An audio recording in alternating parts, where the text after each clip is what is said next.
ಎಲ್ಲರಿಗೂ ಶುಭೋದಯ. ನನ್ನ ಹೆಸರು ಶ್ರೀಧರ್ ಬೀರಪ್ಪ ಕಂಕನವಾಡಿ.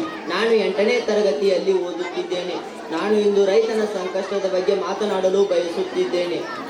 ತಂದೆ ಪರಮಾತ್ಮ ಸಕಲ ಜೀವಿಗಳನ್ನು ಕಾಪಾಡುವ ಹಾಗೆ ಈ ರೈತನ ಸಂಕಷ್ಟ ಪರಿಹರಿಸು ತಂದೆ, ಪರಿಹರಿಸು. ರೈತನನ್ನು ದೇಶದ ಬೆನ್ನೆಲುಬು ಎಂದು ಕರೆಯುತ್ತಾರೆ.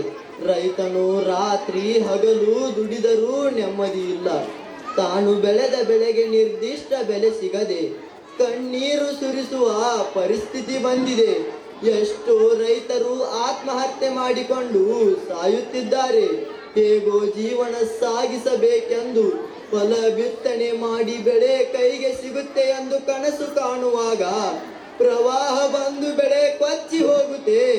ಬ್ಯಾಂಕಿನಲ್ಲಿ ತೆಗೆದ ಸಾಲ, ಮನೆಯ ಪರಿಸ್ಥಿತಿ ನೆನೆಸಿಕೊಂಡರೆ ನಿದ್ದೆ ಹತ್ತುವುದಿಲ್ಲ. ಒಂದೊಂದು ಸಲ ಬರಗಾಲ ಉಂಟಾಗಿ ಜೀವನವೇ ಕಂಗಾಲು ಆಗುತ್ತೆ. ಹೊಲದಲ್ಲಿ ಹಾಕುವ ಬೀಜಗಳು